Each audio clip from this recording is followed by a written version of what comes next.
औज़ुबिल्लाहिमिनश्शैतानिर्रजीम बिस्मिल्लाहिर्रहमानिर्रहीम। Class 12 students, subject physics, higher secondary school Ashpora. आज का हमारा टॉपिक है combination of cells in series. Combination of cells in series. तो इसके लिए हमने एक सर्किट लिया है जिसमें हमने बहुत सारी सेल्स को सीरीज़ में जोड़ दिया है सर्किट में। तो इसमें हमने लिया है ये जो आर है, नंबर ऑफ सेल्स जो है हमने लिया है एन, यानी कि जो सेल्स हमने जोड़ दिए हैं इस सर्किट में वो हमने लिया है मतलब सेल 1, सेल 2 और cell 3 up to N cells. तो एन सेल्स जो है यानी कि नंबर ऑफ सेल्स हमने एन लिया है, एन सेल्स को हमने इस सर्किट में जोड़ दिया है।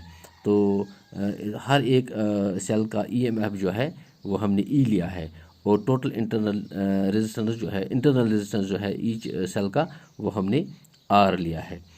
तो ये जो है ये सर्किट में हमने एक एक्सटर्नल रेजिस्टेंस जोड़ दिया है जिसका एक्सटर्नल रेजिस्टेंस हमने लिया है आर।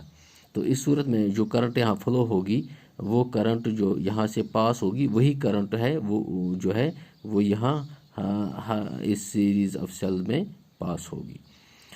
तो यहाँ हमने जो सेल्स हैं वो हमने जोड़ दिए हैं एन सेल्स। तो इस सेल्स को हमने सीरीज़ में जोड़ दिया है इस सर्किट में।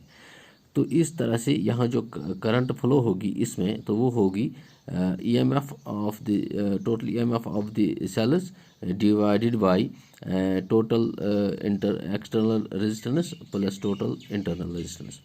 तो मान लीजिए हमने यहाँ 4 पॉइंट्स लिए हैं A1 A2, ये मान लीजिए ये A2 है और ये A3 है और ये A4 है। तो A1 और A2 के दरमियान यानी सेल 1 और सेल 2 के दरमियान हमने जो लिया है पोटेंशियल डिफरेंस वो V1 है, और A2 यानी कि सेल A2 और सेल 3 के दरमियान हमने लिया है पोटेंशियल डिफरेंस V2। इसी तरह से V3 जो है वो पोटेंशियल डिफरेंस होगा V3 और A3 और A4 के दरमियान। यानी A1 और A2 पॉइंट के दरमियान V1 पोटेंशियल डिफरेंस है और A2 और A3 के दरमियान पोटेंशियल डिफरेंस V2 है और A3 और A4 के दरमियान जो पोटेंशियल डिफरेंस है वो V3 है। तो टोटल पोटेंशियल डिफरेंस जो A1 और A4 के दरमियान होगी वो होगी V1 V2 plus V3, V1 plus V2 plus V3। इस तरह से यानी कि आप मान लीजिए कि V1 जो है पोटेंशियल डिफरेंस ये ज़्यादा होगी V2 से और V2 जो पोटेंशियल डिफरेंस है वो V3 से ज़्यादा होगी। तो इस तरह से ये टोटल पोटेंशियल डिफरेंस है वो इसमें जो है A1 और A4 के दरमियान जो है वो है V1 प्लस V2 V3, यानी कि algebraic sum of the potential difference between these points.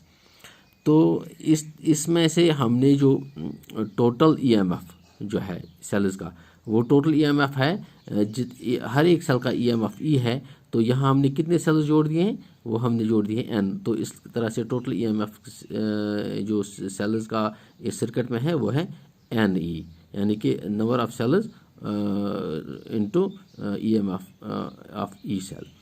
तो टोटल इंटरनल रेजिस्टेंस भी यही होगी क्योंकि एन टाइम्स हमने सेल्स जोड़ दिए हैं। तो इंटरनल रेजिस्टेंस हर एक सेल का एन है तो वो है एन आर। इस तरह से ये जो इक्वेशन है ये बन गई।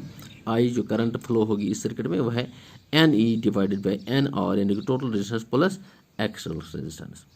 तो इस सूरत में ये जो एक्सप्रेशन ये इसकी एक्सप्रेशन बन गई। तो इसमें दो सूरतें हैं, इसमें दो स्पेशल केस हैं। एक है कि जब ये एक्सटर्नल रेजिस्टेंस जो है ये इन कंपैरिजन यानी कि मुकाबले इस के मुकाबले में स्मॉल ये internal resistance total internal resistance के मुकाबले में बहुत कम होगी। तो इस सूरत में ये इक्वेशन जो है ये बनेगी, जो करंट आई है ये बराबर होगी N E divided by N R, क्योंकि ये जो एक्सटर्नल रेजिस्टेंस है in comparison with to the total internal resistance ये बहुत स्मॉल है। तो इस आर को हम नेगलेक्ट करते हैं। तो ये फर्दर हम लिखते हैं N E divide by N R, जो बन गया ये हो गया ई डिवाइड बाई आर, क्योंकि एन और एन कैंसिल हो गया। तो अगर यही इसी सर्किट में हम सिर्फ एक ही सेल जोड़ देंगे, जिसका एक ही सेल जोड़ देंगे, इसी में से एक सेल जोड़ देंगे, तो इसका इंटरनल रेजिस्टेंस जो आर है और ईएमएफ जो ई है और एक्सटर्नल रेजिस्टेंस जो आर है, तो इसमें ये जो external R in comparison to the total internals of the cell is negligible, ये बहुत स्मॉल, बहुत कम है। तो इस सूरत में इसमें जो करंट वो होगी EM of one cell that is E divided by internal resistance that is R। तो इस सूरत में अगर हम इस यहाँ देखेंगे जहाँ N सेल्स हमने जोड़ दिए हैं और जहाँ हमने इसी सर्किट में एक सेल जोड़ दिया है, तो करंट जो फ्लो होगी वो सेम होगी। तो इस तरह से हमने इसको नोट करके रखा है।